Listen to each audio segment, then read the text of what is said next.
Hello दोस्तों, एक बार फिर से आप सभी का स्वागत है एजुकेशन बाइट पर। कैसे हो आप सभी? मुझे उम्मीद है कि आप सब एकदम बढ़िया होंगे। मैं आपकी डीएलएड थर्ड सेमेस्टर मैथ्स की क्लास लेकर के आई हूँ। बहुत परेशान थे आप सभी मैथ्स के लिए और मैं भी कहीं ना कहीं परेशान थी। मेरा भी यही प्रयास था कि जल्दी से जल्दी मैं आपकी मैथ्स की क्लास जो है वापस से शुरू कर सकूं। तो चलिए स्टार्ट करते हैं। एक बार फटाफट से देख लेते हैं कि हमने कौन कौन से टॉपिक मैथ्स में कंप्लीट कर लिए हैं। पहला आपका टॉपिक है अनुपात एवं समानुपात, ये आपका कंप्लीट हो चुका है। इसके बाद था आपका टॉपिक समानुपाती राशियों में बाह्य पदों एवं मध्य पदों के गुणनफल में संबंध, ये भी कंप्लीट हो गया है। इसके बाद आपका टॉपिक था घातांक और पूर्णांक तथा परिमेय संख्याओं को घातांक के रूप में लिखना, ये टॉपिक भी हो चुका है। इसके बाद आपका था साधारण व चक्रवृद्धि ब्याज की संकल्पना और साधारण ब्याज का सूत्र, चक्रवृद्धि मिश्रधन का सूत्र और इन पर आधारित क्वेश्चन, यानी कि साधारण ब्याज और चक्रवृद्धि ब्याज, सीधी सी बात। ठीक है, तो ये जो आपका टॉपिक था इसको अच्छे से तैयार करना। साथ साथ यहाँ पर जो सूत्र कराए गए थे उनको याद रखिएगा। एक एक नंबर में सूत्र आपसे पूछ लिए जाते हैं साधारण ब्याज और चक्रवृद्धि ब्याज के। और इस बार मैं ये भी कर रही हूँ कि जैसे ही आपका कोई टॉपिक कंप्लीट होता है उस टॉपिक के प्रीवियस ईयर क्वेश्चंस को मैं तुरंत करा देती हूँ, जिससे क्या है कि आपको अपने पेपर का पैटर्न पता चलता रहेगा, क्वेश्चन का लेवल पता चलेगा कि एग्ज़ाम में किस प्रकार के क्वेश्चन सेट किए जा रहे हैं, लेवल कितना हार्ड रख रहे हैं वो, तो चीज़ें क्लियर रहेंगी। तो प्रीवियस ईयर क्वेश्चन जो मैं कराती हूँ टॉपिक के बाद में एक साथ करा रही हूँ 2016 से लेकर 23 तक के, तो उनको ज़रूर सॉल्व करिएगा। इसके बाद मैंने आपको पढ़ाया था लॉग का चैप्टर, जिसमें घातांक से लघुगणक बनाना और लॉग रूप से घातांक रूप में लिखना सिखाया था। बहुत ही आसान टॉपिक है और एक एक नंबर के 2 क्वेश्चन आते हैं आपके। एकदम हलवा टॉपिक है, इसको अच्छे से तैयार कर लो। जिनको डर लगता है मैथ से उनके लिए बोल रही हूँ। इसके बाद बैंकिंग कराया था। बैंकिंग में क्या है, थ्योरेटिकल क्वेश्चन आते हैं, जैसे कि चेक किसे कहते हैं, चेक कितने प्रकार के होते हैं, वही क्वेश्चन सेम रिपीट होते रहते हैं, तो उसको याद कर लेना। आसानी से 2 नंबर आपका पक्का हो जाएगा। आज हम शुरुआत करेंगे शेयर तथा लाभांश की। तो चलिए स्टार्ट करते हैं आपका शेयर और लाभांश। शेयर और लाभांश जो आपका चैप्टर है, इसको समझने के लिए आपको कुछ शब्दावली को समझना होगा, तभी आपको चीज़ें समझ में आएंगी। ठीक है, तो ये रही आपकी वो शब्दावली जो आपको पता होनी चाहिए। सबसे पहला शब्द है आपके सामने पूंजी। पूंजी किसे कहते हैं, तो देख लीजिए। कभी भी अगर हमें कोई कंपनी स्टार्ट करनी है तो उस कंपनी को, उस बिजनेस को शुरू करने के लिए किसी ना किसी धनराशि की आवश्यकता पड़ती है।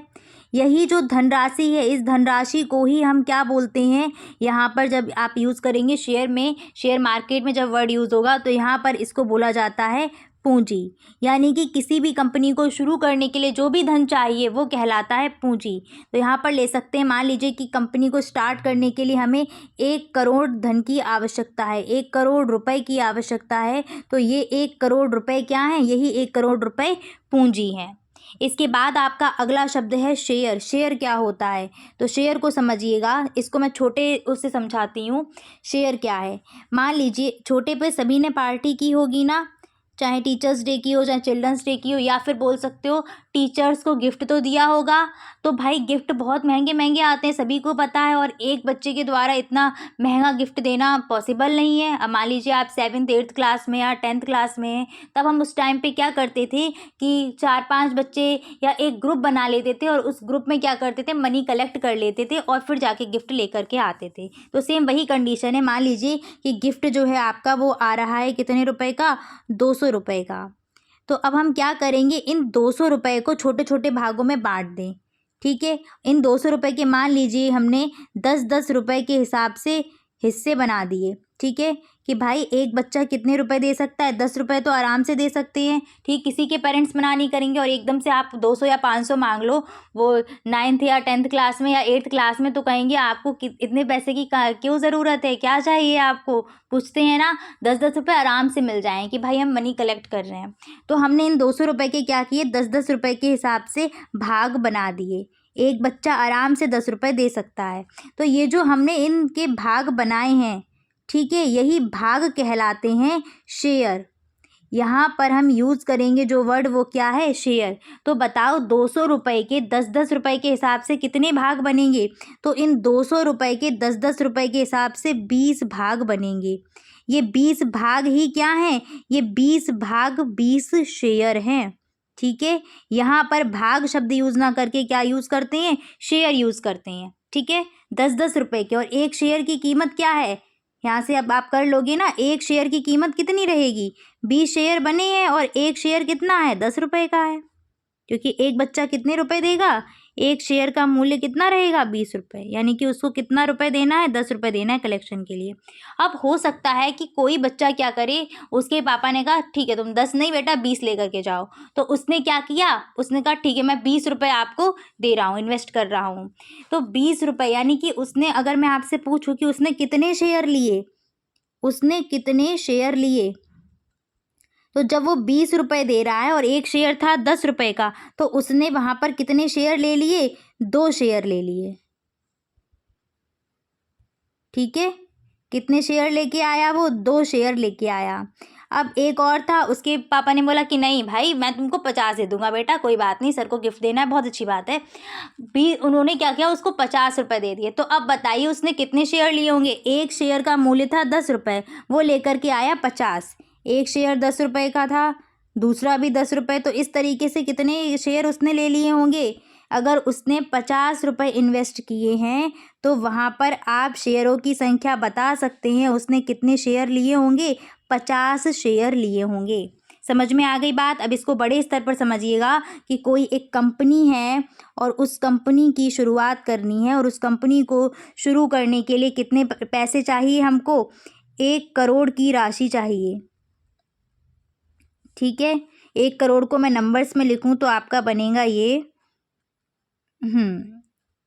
ठीक है, 100,000, 10,000, लाख, 10 लाख, करोड़। ठीक है, ये 1 करोड़ रुपए हो गए। अब क्या करेंगे कंपनी वाले? 1 करोड़ रुपए तो किसी के पास नहीं होगा भाई, कंपनियां तो करोड़ों और अरबों में शुरू होती हैं। 50 करोड़ की कोई कंपनी है तो भाई 50 करोड़ एक साथ कौन इन्वेस्ट कर देगा? किसी के पास पैसा नहीं होगा। तो ये कंपनी क्या करती हैं, इस 1 करोड़ रुपए के कई सारे छोटे छोटे क्या कर देंगी? भाग कर देंगी। ठीक है, मान लीजिए कंपनी ने क्या किया कि इस 1 करोड़ रुपए के उन्होंने क्या किए कि 50-50 हज़ार के भाग कर दिए। भाई 50,000 क्यों? 1 लाख के मान लेते हैं। इन्होंने क्या किया कि इस कंपनी ने इन 1 करोड़ रुपए को 1-1 लाख में बांट दिया कि भाई एक छोटा सा इसका जो भाग है, यानी कि एक जो शेयर है, उस एक शेयर की कीमत है 1 लाख रुपए। ठीक है, इस प्रकार से बांटा। तो बताइएगा कितने शेयर बनेंगे? इस 1 करोड़ रुपए के अगर हम 1-1 लाख के हिसाब से शेयर निकालें तो कितने शेयर बनेंगे? 10 शेयर बनेंगे। बनेंगे कि नहीं बनेंगे 10 शेयर? तो यहाँ पर जो शेयर टोटल बनेंगे इन 1 करोड़ रुपए के, वो कितने बन जाएंगे? 10 शेयर। कितने कितने रुपए के हिसाब से? तो वहाँ पर एक शेयर की कीमत रहेगी 1 लाख रुपए। एक शेयर की कीमत कितनी है? 1 लाख रुपए। अब भाई 1 लाख तो कोई भी व्यक्ति आसानी से दे देगा जो बिजनेस करने जा रहे होंगे। तो इसी प्रकार से ये जो हिस्से हैं छोटे छोटे, ये हिस्से कहलाते हैं शेयर। और जो व्यक्ति यहाँ पर इन्वेस्ट करने आते हैं, जो व्यक्ति यहाँ पर 1 लाख रुपए देगा, वो व्यक्ति क्या कहलाएगा? शेयरधारी कहलाएगा। उस व्यक्ति को हम बोलते हैं शेयरधारी, या फिर अंशधारी, या फिर शेयर होल्डर, कुछ भी आप बोल सकते हैं इसको। यही है शेयर होल्डर।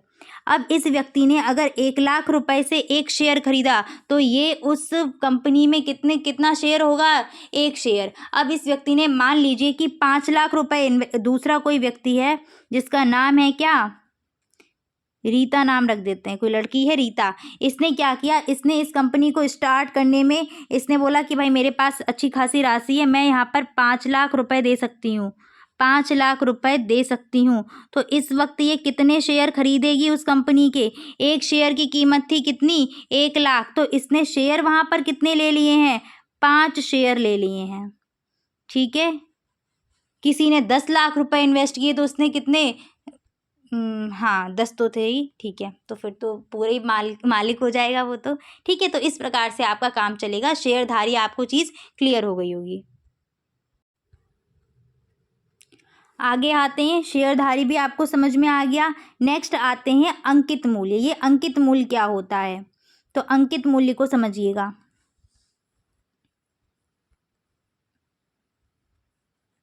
अंकित मूल्य या फिर वास्तविक मूल्य भी आपको लिखा हुआ मिल सकता है। क्या मिलेगा? वास्तविक मूल्य। वास्तविक मूल्य उसी कंपनी को हम लेकर के चल रहे हैं। अभी जो कंपनी हमने खोली हुई थी और इस कंपनी में कितनी पूंजी की आवश्यकता पड़ी थी? 1 करोड़ रुपए की आवश्यकता पड़ी थी। ठीक है, इस कंपनी ने क्या था कि 1 करोड़ रुपए को छोटे छोटे हिस्सों में बांटा, यानी कि शेयरों में बांट दिया, और एक शेयर का जो मूल्य बताया था वो कितना था? 1 लाख रुपए। ठीक है, 1 लाख रुपए का एक शेयर था। ये क्या था? एक शेयर था। और टोटल जो शेयर बन पाए थे वो कितने बने थे? वो बने थे जाकर के, टोटल शेयर कितने बन गए थे यहाँ पर? 10 शेयर बने थे। तो इस कंपनी ने क्या किया? इस कंपनी ने जो मूल्य निर्धारित किया, कंपनी ने कहा भाई कि एक शेयर का मूल्य कितना है? 1 लाख रुपए है। ठीक है, अगर आपको कंपनी में इन्वेस्ट करना है, एक शेयर खरीदना है, तो आपके लिए मूल्य कितना है? 1 लाख रुपए है। जो मूल्य कंपनी निर्धारित कर देती है वही मूल्य कहलाता है अंकित मूल्य। क्या कहलाता है? अंकित मूल्य कहलाता है। जो मूल्य कंपनी निर्धारित करती है इसको अंकित मूल्य या फिर वास्तविक मूल्य कहते हैं। जब भी कंपनी को प्रॉफिट होगा वो कहाँ पर दिया जाएगा? अंकित मूल्य पर दिया जाएगा। ठीक है, लॉस होगा सब कुछ अंकित मूल्य पर। जितना पैसा आपने जब आपने कंपनी में इन्वेस्ट किया था, जितने शेयर थे जो कंपनी ने निर्धारित किए थे मूल्य, उस मूल्य पर ही आपको लाभांश दिया जाता है। ये क्वेश्चन 2017 में आ चुका है कि लाभांश जो है किस मूल्य पर मिलता है? तो वास्तविक मूल्य या फिर अंकित मूल्य पर ही दिया जाता है जो कंपनी निर्धारित करती है। अब आपको जैसा कि शेयर मार्केट की अगर थोड़ी बहुत नॉलेज हो, नहीं भी है तो आपने सुना तो होगा कि भाई आज शेयर क्या है, डाउन चल रहे हैं मार्केट में, या आज मतलब उनकी कीमत बहुत अच्छी चल रही है। जैसे होता है ना कि आपने किसी कंपनी में, इसी कंपनी में आपने क्या हुआ, 1 लाख का शेयर खरीदा। अब बाजार में जब वो शेयर आता है तो उसकी कीमत या तो इस मूल्य से घट जाती है या कभी कभी बढ़ जाती है। ठीक है, घटती बढ़ती दोनों ही चलता है। तो जब उस 1 लाख का शेयर था, कितने का? एक शेयर का जो मूल्य था, एक शेयर का मूल्य था, एक शेयर का मूल्य था कितना? 1 लाख रुपए। जब ये शेयर बाजार में आया, इसी कंपनी का जब ये शेयर बाजार में आया, तो मान लीजिए इसकी कीमत उस टाइम चल रही है 1,50,000 रुपये। कितनी चल रही है? 1,50,000 रुपये। तो भाई ये शेयर बाजार में आपको क्या मिल रहा है? अंकित मूल्य से ज़्यादा मिल रहा है ना। तो बाजार में उस टाइम शेयर की जो कीमत चल रही होगी वही कीमत कहलाती है बाजार मूल्य। क्लियर है? बाजार में जो भी कीमत चल रही होगी वो कहलाएगी बाजार मूल्य। अब ये अगर मान लीजिए कि ये कीमत 1 लाख की जगह घट के क्या चल रही है उस टाइम बाजार में? 20,000 रुपये। तो शेयर कितने का बिक रहा है? 20,000 रुपये। यही क्या होता है, जैसे आपने देखा होगा शेयर मार्केट में, कि आज जो शेयर अगर मान लो 1 लाख का है, कल वो बाजार में उसका मूल्य होगा 20,000 रुपये। तो आपको वहाँ पर लॉस की कंडीशन बनती है, घाटे की कंडीशन बन रही है कि आपने क्या किया, कंपनी का, इसी कंपनी का, इस कंपनी का नाम हम रख देते हैं क्या? वाई। ठीक है, वाई कंपनी का आपने कोई शेयर आज खरीदा 1 लाख रुपए का। ठीक है, आपने शेयर लिया 1 लाख रुपए का। अब क्या हुआ कि कल सुबह जब मार्केट खुला या फिर शाम को जब मार्केट हो रहा है तो उस टाइम पे क्या है, इस शेयर की कीमत है 1,50,000 रुपये। आपने कहा 50,000 रुपये बढ़ गई कीमत, तो आप क्या करेंगे? तुरंत अपने उस शेयर को किसी दूसरे को दे देंगे, यानी कि आपने बेच दिया वो शेयर। तो वो आपको कितने का फ़ायदा हो गया? 50,000 का। ठीक है, जैसे कि आप इसको ऐसे भी समझ सकते हो। ये थोड़ा कॉम्प्लिकेटेड लग रहा होगा तो इसको ऐसे समझ लीजिए ना, कोई सामान, जैसे कि हमने कोई एक टेबल खरीद ली थी। कितने की? टेबल तो छोटी हो जाएगी, कुछ मान लो टीवी खरीद ली थी। कितने की? 1 लाख की। अब क्या हुआ, कल हमें पता चल रहा है सुबह उठ के कि भाई इस टीवी की कीमत क्या हो रही है मार्केट में? 1,50,000 की हो रही है। ठीक है, कीमत कितने की है? 1,50,000 की। तो आप क्या करोगे? अरे आज तो हमने खरीदी है, कल 50,000 बढ़ा हुआ रुपए मिल रहा है, तो क्या करोगे? बेच दोगे तुरंत, उस टाइम पे बेच दोगे कि नहीं बेच दोगे? तो वही क्या है, आपको वहाँ पर फ़ायदा हो रहा है। इसको मैं यहाँ पर और डिटेल में समझा देती हूँ। ये टीवी आपने ले तो ली थी 1 लाख की, बट सुबह क्या हुआ, ये टीवी कितने की मिल रही है? इसका ये 1 लाख क्या है? अंकित मूल्य है। जितना निर्धारित किया था बैंक कंपनी ने, ठीक है, वही उसी से समझा रही हूँ। और ये क्या हो गया, बाजार में आकर के ये 1,50,000, ठीक है। तो ये क्या है, बाजार मूल्य है। टीवी का एग्जाम्पल लेकर समझा रही हूँ, मतलब क्रय विक्रय से मैं इसको रिलेट कर रही हूँ। क्या आपने टीवी खरीदी कितने की, आपने और उस बेची कितने की, तो उसी से रिलेट कर रही हूँ। खरीदना यानी कि क्रय मूल्य, ठीक है, सीपी। बेचना यानी कि विक्रय मूल्य, ठीक। तो उसी से मैं रिलेट करके बता रही हूँ कि जब कंपनी के आपने शेयर खरीदे, शेयर के मूल्य था 1,00,000 रुपये, यानी कि शेयर का जो कंपनी ने मूल्य निर्धारित किया था वो था अंकित मूल्य। आपने 1,00,000 में खरीदे और जब दूसरे दिन मार्केट खुला वो शेयर आपका हो गया 1,50,000 का। तो आप जब 50,000 का देखेंगे कि अरे मुझे सीधे सीधे फ़ायदा हो रहा है, तो आप तुरंत उस शेयर को किसी दूसरे को बेच देंगे। क्लियर है। तो यहाँ पर इस स्थिति में लाभ बनेगा। तो आपको लाभांश, अंकित मूल्य, बाजार मूल्य, तीनों शब्द मैंने बता दिए हैं। ठीक है, आते हैं अपने टॉपिक पर। कौन कौन से मैंने आपको शब्द यहाँ पर बता दिए हैं। सबसे पहला पूंजी, शेयर, शेयरधारी, अंकित मूल्य, इसको पार वैल्यू या प्रत्यक्ष मूल्य भी कहते हैं, वास्तविक मूल्य भी कहते हैं। बाजार मूल्य आप समझ गए होंगे और लाभांश आप समझ गए। अब हम यहाँ पर बात कर लेते हैं बट्टा या फिर दलाली की। ठीक है, सबसे पहले दलाली की बात करिएगा कि दलाली क्या है। अब मान लीजिए कि एक शेयर की जो अंकित मूल्य था, अंकित मूल्य सभी को समझ में आ गया, जो मूल्य कंपनी के द्वारा निर्धारित किया जाता है। कंपनी जो मूल्य निर्धारित करती है वो मूल्य होता है अंकित मूल्य। कंपनी ने मूल्य निर्धारित किया था 1,00,000 रुपये, ठीक है। बट बीच में अब आपको एक जो शेयर है कोई ना कोई दूसरे व्यक्ति के द्वारा मिलेगा, कोई ना कोई दलाल यहाँ पर बैठे होते हैं जो आपको शेयर दिलवाते हैं। तो ये दलाल, मान लीजिए ये दलाल जो है आपको ये शेयर दिलवा रहा है 1,05,000 रुपये में, ठीक है। मतलब वास्तविक मूल्य तो 1,00,000 था, पर आपको 5,000 रुपये एक्स्ट्रा देने पड़ रहे हैं, क्योंकि वो 5,000 रुपये कौन लेगा, दलाल लेगा। वही क्या है, ये 5,000 जो है वो क्या है, दलाली हैं। क्लियर है। चलिए नेक्स्ट आते हैं इन 3 वर्ड पर, सममूल्य, अधिमूल्य और अवमूल्य। अब देखिए कभी कभी स्थिति आपकी कुछ इस प्रकार की बनेगी कि अंकित मूल्य जो होगा बाजार में, मतलब जो मूल्य निर्धारित, अंकित मूल्य कौन सा होता है, वास्तविक मूल्य जो कंपनी निर्धारित करती है, और एक होगा बाजार मूल्य।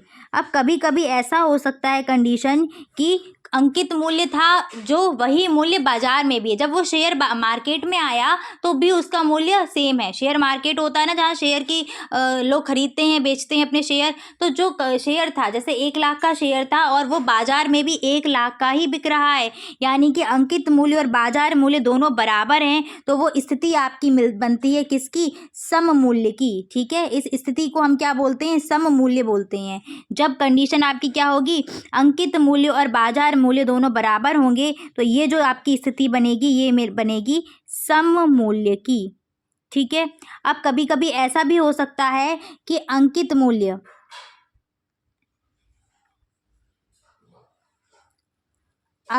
मूल्य कम हो जाए और बाजार मूल्य ज़्यादा हो जाए। यानी कि जो बाजार में कीमत है, मानो 1,00,000 का शेयर था और बाजार में आने पर वो 1,70,000 का हो गया, सीधे सीधे 70,000 रुपये बढ़ गए। तो यहाँ पर बाजार मूल्य बढ़ा हुआ है। तो ये जो आपकी कंडीशन बन रही है ये आपका कहलाएगा क्या, अधिमूल्य। जितना ज़्यादा पैसा बढ़ा हुआ होगा, जैसे मान लीजिए शेयर था आपका 1,00,000 का और बाजार में जब वो आया तो बाजार मूल्य हो गया उसका 1,70,000 रुपये। 70,000 रुपये बढ़ गए हैं ना, तो ये जो 70,000 रुपये है ना, ये 70,000 रुपये कहलाएंगे अधिमूल्य, यानी कि प्रीमियम बोलते हैं इसको। क्या बोलते हैं, प्रीमियम या फिर अधिमूल्य बोलते हैं। जब हमारा जो शेयर है उसका मूल्य, बाजार मूल्य बढ़ा हुआ होगा। और एक कंडीशन आपकी बनेगी कि जब अंकित मूल्य ज़्यादा हो और बाज़ार में जब शेयर आए तो वो कम का बिक रहा हो, अंकित मूल्य ज़्यादा हो और बाज़ार मूल्य कम हो। फॉर एग्ज़ाम्पल, शेयर जो हमारा ओरिजिनल प्राइस था, शेयर का वास्तविक मूल्य था वो था 1,00,000 रुपये, और बाज़ार में जब हमारा शेयर आया तो उसका मूल्य मात्र रह गया 20,000 रुपये। 20,000 बहुत कम हो गया, ठीक है, 80,000 कर देते हैं। 80,000 रुपये का हमारा शेयर रह गया। तो क्या हुआ, शेयर कम का हो गया ना। यही होता है, जितने रुपए कम का हुआ है उसी को हम बट्टा बोलते हैं। ठीक है, मान लो ऐसे कि 1,00,000 का शेयर है और उस पर 20,000 रुपये की छूट मिल गई, बट्टा मिल गया। तो वो है आपका डिस्काउंट। ठीक है, कितने रुपए? 20,000 रुपये। तो उसको हम बोलते हैं बट्टा या डिस्काउंट। ठीक है, 20,000 जो होंगे वो क्या होंगे? बट्टा या डिस्काउंट होगा।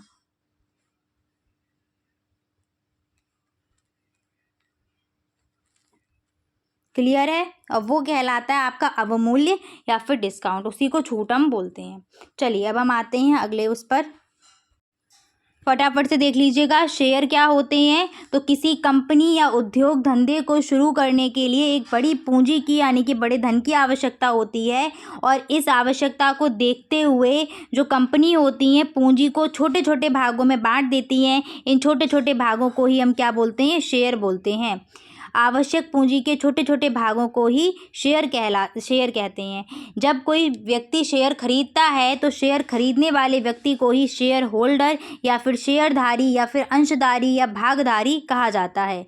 शेयर लेने वाले प्रत्येक व्यक्ति के द्वारा जिस अनुपात में पूंजी जमा की जाएगी यानी कि पूंजी दी जाएगी, उसी अनुपात में लाभ मिलेगा। जैसे मान लीजिए किसी एक व्यक्ति ने क्या किया, एक शेयर खरीदा 1,00,000 का, और किसी एक व्यक्ति ने क्या किया, 5 शेयर खरीद लिए 5,00,000 के। तो भाई उनको जो लाभांश मिलेगा वो इतने ही अनुपात में मिलेगा। जैसे इनका अनुपात क्या बन जाएगा? 1:5। तो इनको लाभ भी 1:5 के ही अनुसार दिया जाएगा, जैसा जितनी पूंजी जमा करोगे। ठीक है, इसके बाद क्वेश्चन आपका पूछा गया था, लाभांश शेयर के किस मूल्य पर दिया जाता है? तो लाभांश शेयर के प्रारंभिक मूल्य, वास्तविक मूल्य या फिर अंकित मूल्य पर दिया जाता है। नेक्स्ट आते हैं, लाभांश क्या होता है? तो किसी कंपनी की शुरुआत के लिए लगाई गई प्रारंभिक पूंजी पर जो भी लाभ होगा, जैसे आपने 1 करोड़ में कंपनी शुरू की और 1 करोड़ पैसे लगाने के बाद, पूंजी लगाने के बाद आपको जो भी प्रॉफिट होगा वो कहलाएगा लाभांश। ठीक है, उस लाभ को लगाई गई पूंजी के अनुसार ही शेयरधारियों में वितरित किया जाता है। किसी ने 5,00,000 दिया, किसी ने 1,00,000 दिया, किसी ने 1,50,000 दिया, तो उन लोगों को उसी हिसाब से क्या है, लाभ दिया जाएगा, उसी अनुपात में। शेयर का वास्तविक मूल्य क्या होता है? वास्तविक मूल्य या अंकित मूल्य, तो जितने रुपए के भाग कंपनी बनाती है, यानी कि एक भाग की कीमत वो, मतलब कि एक भाग या एक शेयर की कीमत जितना वो निर्धारित करेगी वही कहलाएगा आपका वास्तविक मूल्य। बाजारी मूल्य क्या होगा? तो बाजार में शेयर की कीमत बाजारी मूल्य कहलाती है। ये घटती बढ़ती रहती है। ठीक है, ऐसा होता है ना कभी कभी, जैसे आपका शेयर फिलहाल मान लीजिए 1,00,000 का है और कल को कम हो जाए या कल को बढ़ जाए, तो ये घटना बढ़ना ये क्या है? बाजारी मूल्य हो जाएगा। ठीक है, ये हमेशा घटता बढ़ता रहता है। ऐसे आपने सुना होगा ना कि मान लीजिए कोई व्यक्ति है, उसने रात में शेयर मार्केट देखा, इतनी कीमत चल रही थी, उसने कहा चलो ठीक है सुबह जाके हम अपना शेयर बेच देंगे, हमें लाभ मिल जाएगा। बट हुआ क्या, सुबह जब मार्केट खुला तो शेयर की जो कीमत थी वो गिर गई। तो वहाँ पर क्या होगा, लाभ की जगह हानि की स्थिति बन रही होगी। ऐसी कीमत आ जाए कि उसको कोई खरीद ही ना रहा हो शेयर मार्केट में। मान लो आज आपका वो शेयर 1,00,000 का है और कल को वो शेयर क्या है, उसकी ऐसी स्थिति है कि उसको कोई 10,000 में भी नहीं खरीद रहा है। ठीक है, तो वो कंपनी, तो फिर वो प्रॉफिट लॉस वहीं से आपका आता है। इसके बाद आते हैं नोट पॉइंट पर, यदि शेयर बाजार में शेयर के वास्तविक मूल्य से अधिक मूल्य पर बिक रहा हो तो इसको हम बोलते हैं प्रीमियम। ठीक है, शेयर बाजार में जो कोई शेयर है उसका जो वास्तविक मूल्य है उससे ज़्यादा कीमत पर वो शेयर बाजार में बिक रहा है तो उसको हम बोलेंगे प्रीमियम। यदि कोई शेयर वास्तविक मूल्य से कम मूल्य पर बिक रहा है तो उसको हम डिस्काउंट या अवमूल्य कहते हैं। वास्तविक मूल्य यानी कि अंकित मूल्य कुछ और हो और उससे वो कम मूल्य पर बिक रहा हो, छूट दे करके बिक रहा है बट्टे पर, तो वो डिस्काउंट कहलाएगा। और यदि कोई शेयर अपने वास्तविक मूल्य पर ही बाजार में बिक रहा हो तो उसे हम सममूल्य या समतोल भी कहते हैं। आते हैं अपने प्रश्नों पर। पहला प्रश्न देखिएगा क्या है कि एक कंपनी के 10 रुपये वाले शेयर बाजार में 8.32 रुपये में मिलते हैं, तो बताइए 50 शेयर कितने रुपए में मिलेंगे? जो 10 रुपये का शेयर है वो बाजार में कितने मूल्य पर बिक रहा है? 8.32 रुपये में मिल रहा है। तो आप लिखेंगे एक शेयर की कीमत, एक शेयर का बाजार मूल्य कितना है? एक शेयर का बाजार मूल्य कितना है? 8.32 रुपये। आपसे कितने शेयर की कीमत पूछी गई है? 50 शेयर का बाजार मूल्य। तो सीधे सीधे कर दीजिएगा, 8.32 रुपये में कितने का गुणा करेंगे? 50 का। जैसे कि एक पेन का मूल्य 5 रुपये हो तो 2 पेन का मूल्य कितना हो जाएगा, 5 गुणा 2 यानी कि 5 दूनी 10। गुणा कर दीजिएगा यहाँ पर सीधे सीधे। तो 5 का करेंगे, 5 दूनी 10, हासिल 1, 5 तिया 15 और 1 16, हासिल 1, 5 अट्ठे 40 और 1 41। ठीक है, और 1 0 ये रहा रुपए। दशमलव लगाएंगे पीछे से 2 अंक बाद, यानी कि दशमलव लगेगा यहाँ पर। तो कितनी आ गई, 50 शेयर के मूल्य कितने आ गए, 50 शेयर की कीमत आ गई है 416 रुपये। क्लियर है, 50 शेयर कितने में मिलेंगे, 416 रुपये में मिलेंगे। आगे बढ़ते हैं नेक्स्ट क्वेश्चन पर। किसी कंपनी के 50 रुपये वाले शेयर 10 रुपये बट्टे से मिलते हों तो एक शेयर का बाजार मूल्य बताइए तथा ये भी बताइए कि 25 शेयर का मूल्य क्या होगा। कोई एक कंपनी है, उसके 50 रुपये के शेयर 10 रुपये बट्टे से मिलते हैं। कंपनी के एक शेयर की कीमत क्या है, एक शेयर की जो वास्तविक मूल्य यानी कि अंकित मूल्य, तो आप लिखेंगे एक शेयर का अंकित मूल्य या फिर वास्तविक मूल्य जो कंपनी ने निर्धारित किया कितना है, 50 रुपये है। क्या बोल रहा है, 10 रुपये बट्टे पर मिल रहा है, तो आप यहाँ पर लिखेंगे छूट। छूट कितनी मिल रही है, 10 रुपये की छूट मिल रही है। तो उस वक्त बाजार में उसका मूल्य कितना होगा, भाई अंकित मूल्य 50 रुपये था, 10 रुपये की छूट दी जा रही है। अब आप इसको ऐसे मान लीजिए कि आप बाजार में सामान, इस टॉपिक को ना क्रय विक्रय से रिलेट करते हुए थोड़ा थोड़ा पढ़िएगा तो आपको चीज़ ना समझ में आएगी, और जब बेस बन जाए तब आप डिटेल में बहुत अच्छे से जाइएगा। ठीक है, तो अब देखो इसको समझिएगा कि बाजार में आप लेने गए एक नोटबुक या एक किताब लेने गए, उसकी कीमत थी 50 रुपये और दुकानदार ने बोला कि इस पे 10 रुपये की छूट है। तो बताओ फिर वो किताब कितने की पड़ रही होगी, उसका मूल्य कितना पड़ रहा होगा फिर, 50 - 10 यानी कि 40 रुपये। तो इस टाइम जो शेयर है ना, ये वाला शेयर, इसकी कीमत क्या हुई, बाजार वाली कीमत क्या हुई, 50 - 10 यानी कि 40 रुपये। तो एक शेयर का बाजार मूल्य कितना है, बाजार मूल्य कितना हो जाएगा, 50 - 10 यानी कि 40 रुपये। हमसे प्रश्न में क्या पूछा था, एक शेयर का बाजार मूल्य बताइए, तो आप तुरंत आपने निकाल दिया, एक शेयर का बाजार मूल्य कितना है, 40 रुपये है। अब आपसे ये पूछा जा रहा है, ये भी बताइए कि 25 शेयर का मूल्य कितना होगा, यानी कि 25 शेयर अगर आप खरीदेंगे तो 25 शेयर आपको कितने मूल्य पर मिलेंगे। तो यहाँ पर आप लिख देंगे तुरंत 25 शेयर का मूल्य।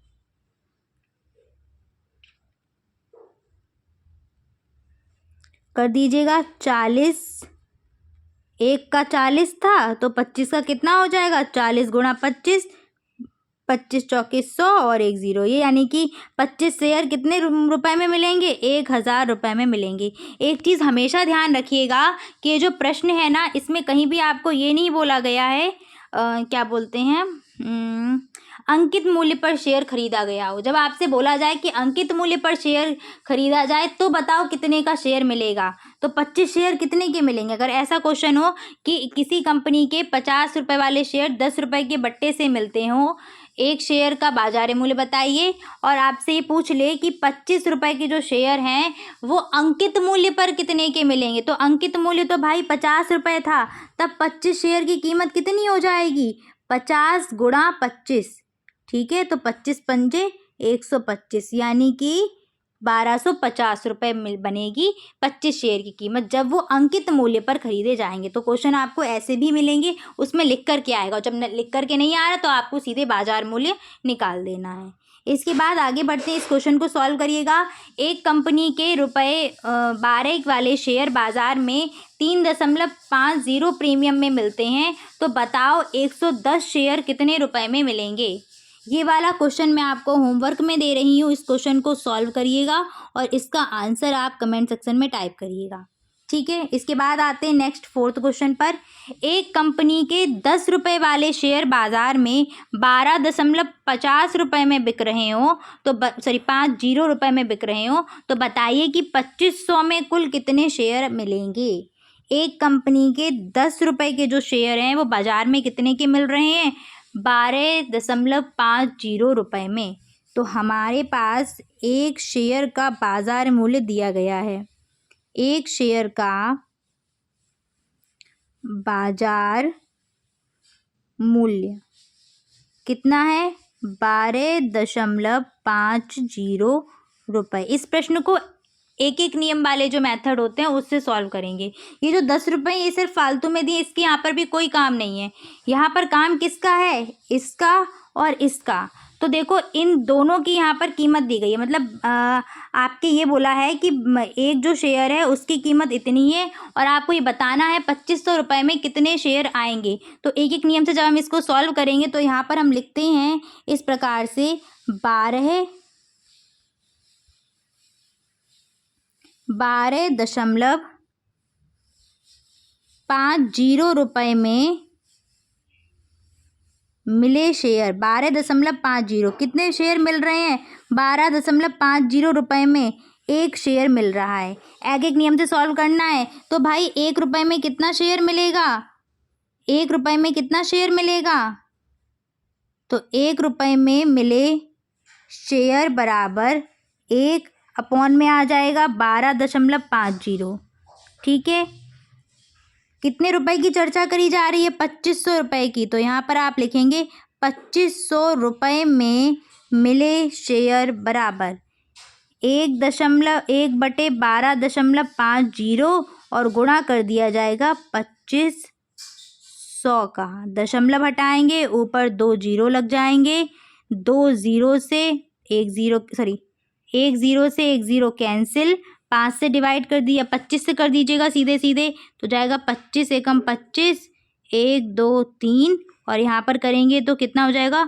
25 पंजे 125। 5 से डिवाइड करेंगे, 5 एकम 5, 5 दूनी 10, तो कितना हो जाएगा? 200। यानी कि 2500 रुपये में कितने शेयर मिलेंगे आपको? 200 शेयर मिलेंगे। समझ में आ गया?